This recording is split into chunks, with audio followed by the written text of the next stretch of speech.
छत्तीसगढ़ विधानसभा चुनाव में महज कुछ ही महीने बाकी हैं। इस चुनावी साल में छत्तीसगढ़ में लगातार ईडी की कार्रवाई चल रही है। हाल ही में 2000 करोड़ के शराब घोटाले का खुलासा हुआ है, जिसके बाद कांग्रेस के कई नेता ईडी की रडार पर हैं। कांग्रेस ने इस मामले में बड़ा दांव चला है। ईडी की कार्रवाई के खिलाफ छत्तीसगढ़ एसीबी में कांग्रेस ने शिकायत की है। कांग्रेस पार्टी अन्य लोगों की जांच कराने के लिए राज्य की एजेंसी एसीबी का सहारा लेने पहुंची। छत्तीसगढ़ में कांग्रेस के प्रवक्ता धनंजय ठाकुर ने ईडी के खिलाफ छत्तीसगढ़ एसीबी में शिकायत दर्ज करवाई है, जिसमें शराब निर्माता कंपनियों के खिलाफ जांच करने की मांग की गई है। मामले में सूबे के मुखिया भूपेश बघेल भी बीजेपी और केंद्र पर हमलावर हैं। देखिए, एक उपचुनाव जो होता है और उसके रिजल्ट से पूरे देश के कार्यकर्ताओं का मनोबल बढ़ता गिरता है। ये तो एक बहुत बड़ा राज्य है जहाँ 224 विधानसभा है। वहाँ भारतीय जनता पार्टी की सरकार थी, उसको हम लोग छीने। उसके पहले हिमाचल प्रदेश में भारतीय जनता पार्टी सरकार थी, उसको हम लोग छीने। तो निश्चित रूप से इससे कार्यकर्ताओं के मनोबल में वृद्धि होगी और आत्मविश्वास बढ़ेगा और जो हम मुद्दे लेकर जनता के बीच में जा रहे हैं उसे जनता अपना रही है। कांग्रेस ने एसीबी के अधिकारी को जो शिकायत पत्र दिया है, उसमें धनंजय ठाकुर ने बताया है कि ईडी की प्रेस विज्ञप्ति और सोशल मीडिया पर वायरल रिमांड नोट अध्ययन से ये स्पष्ट दिख रहा है कि प्रवर्तन निदेशालय द्वारा शराब कारोबारियों को बचाते हुए उनके बयानों के आधार पर दूषित कार्रवाई की जा रही है। साथ ही अन्य निर्दोष लोगों को भी फंसाया जा रहा है। प्रवर्तन निदेशालय को ऐसा लगता है कि शराब का अवैध विक्रय किया जाता है, टैक्स की चोरी की गई है, तो फिर ऐसे में शराब निर्माता कंपनियों के खिलाफ कार्रवाई क्यों नहीं की जा रही? ईडी द्वारा निष्पक्ष होकर जांच नहीं की जा रही।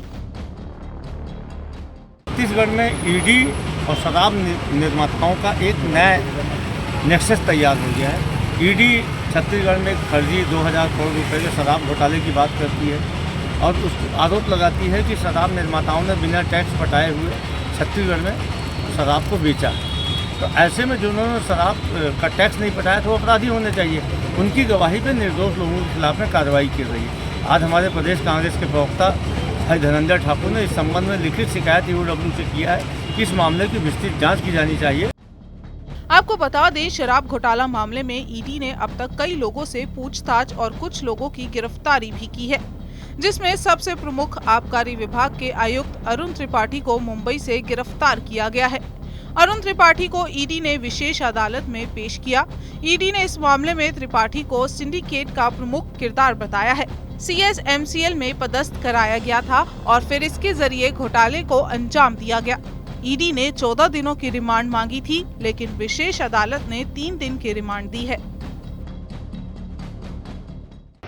मनी लॉन्ड्रिंग एक्ट में जो अभी करंटली चल रहा है लिकर स्कैम से रिलेटेड कुछ अरेस्ट हम लोग ने पहले किया हुआ है और उसी तारतम्य में एक अरेस्ट आज किया था हमने mister Arunpati Tripathi, Indian telecom services का ऑफिसर है जो यहाँ पर डेपुटेशन में पोस्टेड हैं और वो स्पेशल सेक्रेटरी एक्साइज डिपार्टमेंट के हैं यहाँ पर और CSMCL Chhattisgarh state marketing corporation limited के हेड भी हैं।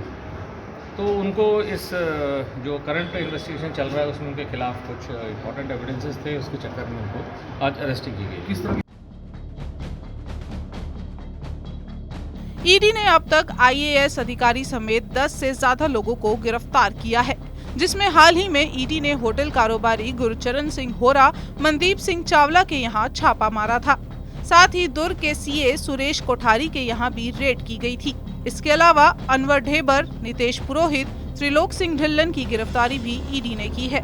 ईडी ने अब तक इंद्रमणि ग्रुप के सुनील अग्रवाल, IAS समीर विश्नोई, सूर्यकांत तिवारी, लक्ष्मीकांत तिवारी, मुख्यमंत्री के डिप्टी सेक्रेटरी के भी गिरफ्तारी की है। अब हम आपको बताते हैं कि कब और कहां ईडी ने छापेमारी की। पहली रेड 11 अक्टूबर को मारी गई। छत्तीसगढ़ में ईडी का पहला छापा रायपुर, रायगढ़, महासमुंद, कोरबा समेत अन्य जिलों में पड़ा। इसके बाद ईडी ने ताबड़तोड़ कार्रवाई की।